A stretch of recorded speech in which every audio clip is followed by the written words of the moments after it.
நாளைக்கான வீடியோ தாங்க வந்திருக்கு. வீடியோ வந்து சூப்பராக இருந்துச்சு அப்படி தாங்க சொல்லணும். நம்ம ஆதியும் அழகரும் வந்து ஒன்று சேர்ந்துட்டாங்க அப்படின்னு தாங்க சொல்லணும். அதுக்கும் ஒரு படி மேலே போய் நம்ம ஆதி இருக்கார்ல, ஆதி வந்து அழகரை வந்து உப்பு மூட்டையெல்லாம் தூக்கிட்டு வர்ற மாதிரி காட்டிக்கிட்டு இருக்காங்க. அதெல்லாம் பார்க்குறப்போ சேனல் மட்டும் மறக்காமல் லைக் அண்ட் சப்ஸ்கிரைப் மட்டும் பண்ணிடுங்க. ஃபஸ்ட்டு எடுத்தோடனே வந்து தமிழ் பாரதி வந்து ஆதிக்கிட்ட சொல்லிட்டு இருக்காங்க, அப்பா என்னப்பா உங்களுக்கு ஒரு பொறுப்பே இல்லையா? உங்கள் ஃப்ரெண்டு வந்து வீட்டை விட்டு போயிட்டாரு, இப்படி இருக்கீங்களப்பா, ஃபோன் பண்ணுங்கப்பா அப்படிங்கிற மாதிரி சொல்கிறாங்க. சரின்னு சொல்லிட்டு ஐயோ ஃபோன் எங்க அப்படின்னு சொல்லிட்டு தேடிக்கிட்டு இருக்காரு ஆதி. கணக்குள்ள தமிழ் வந்து ஃபோனை வச்சிடுறாங்க. அப்பா இருங்கப்பா, மாமாவுக்கு வந்து நானே கால் பண்ணி கேட்குறேன் அப்படிங்கிற மாதிரி சொல்லிவிட்டு அவங்க வந்து அந்த இடத்துல கால் பண்ணிக்கிட்டு இருக்கிற மாதிரி தான் காட்டுறாங்க. கால் பண்ணி பார்த்தா அவங்களுக்கு வந்து ஃபோனே இருக்குது, ஃபோன் போகுது ஆனால் எடுக்கலை அப்படிங்கிற மாதிரி வந்து பொய் சொல்லிடுறாங்க. உடனே வந்து ஐயோ அவன் எடுக்கலையா, சரி இருங்க அவனை போய் நான் தேடி எங்கே இருக்கான்னு சொல்லி பார்த்து கூட்டு வரேன் அப்படின்னு சொல்லிட்டு ஆதி வந்து அந்த இடத்துலேருந்து போகிற மாதிரி காட்டிக்கிட்டு இருக்காங்க. இங்கிட்டு பார்த்தா நம்ம ஆதியும் பாரதியும் தமிழும் வந்து சந்தோஷமாக இருக்காங்க. நம்ம பிளான் வந்து சக்ஸஸ் ஆயிடுச்சு, எப்படியோ வந்து நம்ம அழகரையும் நம்ம அப்பாவையும் ஒன்று சேர்த்துருவோம்மா அப்படிங்கிற மாதிரி சொல்லிவிட்டு அவங்க பிளான் போட்டுக்கிட்டு இருக்காங்க. இங்கிட்டு பார்த்தா அழகர் வந்து குடிச்சிட்டு ரோட்டில் அங்கிட்டு அல்லாடி வந்துக்கிட்டு இருக்காரு. வர்ற ஒரு ஆள் வந்து மேலே போய் இடிச்சிடுறாரு. இடித்த உடனே அவர் வந்து என்னப்பா பார்த்து வர மாட்டேயா அப்படிங்கிற மாதிரி சொன்னோடனே யோ நீதாயா பார்த்து வரணும் அப்படின்னு சொல்லிட்டு அவர்கிட்ட சண்டையை போட்டுக்கிட்டு இருக்காரு. அந்த இடத்துல வந்து நம்ம ஆதி வந்து தேடி போகிறாங்கல்ல, பார்த்துடுறாங்க. அண்ணே கிளம்புங்கண்ணே, பார்த்துக்கிறேன், என் ஃப்ரெண்டு தான், கொஞ்சம் போத ஓவர் ஆயிடுச்சு அப்படின்னு சொல்லி அனுப்பி வச்சிடுறாங்க. ஆனால் அழகருக்கு வந்து ஆதி வந்து அடையாளமே தெரில. டேய் யாரா நீ, ஏன்னா என் ஃப்ரெண்டுன்னு சொல்லிக்கிட்டு இருக்க, என் ஃப்ரெண்டுனா அது ஒருத்தன் தான்டா, அது ஆதி தான்டா, அவனங்கடா ஆதியை அப்படிங்கிற மாதிரி சொல்லிக்கிட்டு இருக்காங்க. ஆதியா என்ன யாருன்னு தெரிலையா அப்படிங்கிற மாதிரி கேட்டவனே, டேய் நீ யாரா, நீ யாருன்னே தெரியாதா அப்படிங்கிற மாதிரி வந்து அழகர் சொல்கிறாரு.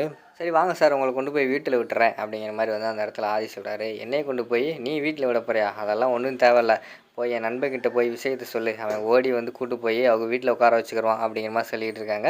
சரி சார் வாங்க சார் அவங்களோட நண்பன் வீட்டுக்கே நான் கூட்டு போகிறேன் அப்படிங்கிற மாதிரி சொல்கிறாங்க. என்னது என் நண்பன் வீட்டு உனக்கு தெரியுமா அப்படிங்கிற மாதிரி வந்து அவர் கேட்டவொடனே தெரியும் சார் வாங்க சார் கூட்டு போகிறேன் அப்படிங்கிற மாதிரி சொல்கிறாங்க. சரி வா ஆதி வீட்டுக்கு போவோம் அப்படின்னு சொல்லிட்டு அவங்க போகிற மாதிரி தான் காட்டிக்கிட்டு இருக்காங்க. அங்கிட்டு பார்த்தா நம்ம ஆதியால் வந்து அழகர் வந்து கைத்தாங்களாக வந்து கூட்டு போகவே முடியல, ரொம்ப நம்புறாரு. சரின்னு சொல்லிட்டு தோளில் தூக்கி உப்பு குட்டி தூக்கிட்டு போவாங்கள்ல, அது மாதிரி தூக்கிட்டு அந்த இடத்துலேருந்து விறுவிறுன்னு வீட்டுக்கு தூக்கிட்டே வர்ற மாதிரி தான் காட்டிக்கிட்டு இருக்காங்க. இங்கிட்டு பார்த்தா நம்ம இவங்க பாரதி தமிழ் வந்து வெயிட் பண்ணிக்கிட்டு இருக்காங்க, எப்படிடா வருவார்னு பார்க்குறதுக்கு. பார்த்தா அவர் வர்றதை பார்த்தோன்னே பயங்கரமாக ஷாக் ஆயிடுச்சு. என்னடா இப்படி வந்துக்கிட்டு இருக்காரு அப்படின்னு சொல்லிட்டு என்னாச்சு ஆதி அப்படிங்கிற மாதிரி கேட்காங்க. ஏங்க சரக்கு அடிச்சுட்டு அவனால் நடக்கக்கூட முடியலைங்க அப்படிங்கிற மாதிரி சொல்லிக்கிட்டு இருக்காங்க. நினச்சேன் இவர் வந்து சரக்கு அடிக்கத்தான் போயிடுவாருன்னு நினச்சேன், ஆனால் இந்த அளவுக்கு சரக்கு அடிப்பான்னு தெரியலையே, ஓவர் சரக்கோ அப்படிங்கிற மாதிரி சொல்லிக்கிட்டு இருக்காங்க. உடனே கண்ணை ஒரு மாதிரி உருட்டி முழிச்சுக்கிட்டு அழகர் வந்து சொல்கிறாரு, இது யார், பாரதி சிஸ்டர் மாதிரியே தெரியுதே அப்படிங்கிற மாதிரி சொல்கிறாங்க.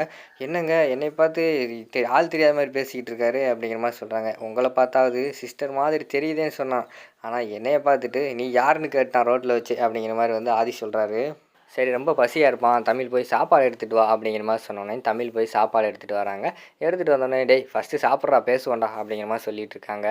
ஆமாம் நீ யார் அப்படிங்கிற மாதிரி சொல்கிறாங்க. டேய் நான் தாண்டா ஆதி அப்படிங்கிற மாதிரி சொல்கிறாங்க. ஓ நண்பானா, வா நண்பா வா நண்பா, உன்னை தான் நண்பா தேடிக்கிட்டு இருந்தேன், நண்பா உன் மடியில் வேணால் கொஞ்சம் நேரம் படுத்துக்கட்டுமா அப்படிங்கிற மாதிரி சொல்கிறாங்க. சரிடா சாப்பிட்டு படுப்போண்டா அப்படின்னு சொல்லிட்டு அந்த இடத்துல வந்து சாப்பாடு ஊட்டிட்டு தண்ணியெல்லாம் கொடுக்காங்க. அது வந்து புறை ஏறிடுது.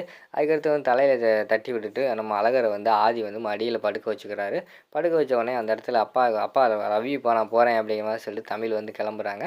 சரின்னு சொல்லிவிட்டு அவங்க லவ் யூ சொல்லி அனுப்பி வச்சிடுறாங்க. ஐ லவ் யூ ஆதி அப்படின்னு சொல்லிட்டு பாரதி வேறு சொல்கிறாங்க. என்ன பாரதி நீங்களும் அப்படிங்கிற மாதிரி சொன்னோடனையும், இல்லைங்க என்னதான் இருந்தாலும் ஒரு அப்பா அம்மாவை தாண்டி இப்படி ஒரு நண்பன் கிடைக்கிறதுக்கு அவர் கொடுத்து வச்சுருக்கணும், அது நீங்களாக இருக்கும்போது எனக்கு ரொம்ப பெருமையாக இருக்குது, அதனால தான் அப்படி சொல்லிவிட்டு அவங்க அந்த இடத்துல இருந்து போகிற மாதிரி தான் காட்டிக்கிட்டு இருக்காங்க. நண்பா ஐ லவ் யூ நண்பா, ஆதி ஐ லவ் யூ அப்படிங்கிற மாதிரி இங்கனக்குள்ளே படுத்துக்கிட்டே வந்து நம்ம அழகர் சொல்கிற மாதிரி தான் காட்டிக்கிட்டு இருக்காங்க. டேய் கொஞ்சம் நேரம் சும்மா இருடா தூங்குடா அப்படின்னு சொல்லிவிட்டு அவரை வந்து தூங்க வச்சிடுறாங்க.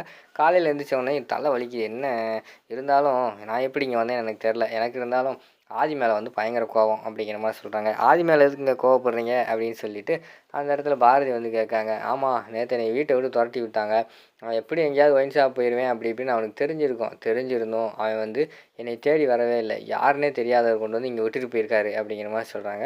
யாருன்னே தெரியாதவரா, சரி யாருன்னே தெரியாதவர் யாருன்னு பார்த்துருவோமா அப்படிங்கிற மாதிரி சொன்னோடனே டக்குன்னு பார்த்தா அவங்க வீடியோ எடுத்து வச்சுருக்காங்க தமிழ், அந்த வீடியோ போட்டு காட்டுறாங்க. என்ன ஆதி வாரான், ஆதி தான் என்னை தூக்கிட்டு வந்தானா அப்படிங்கிற மாதிரி அழகர் கேட்குறாங்க.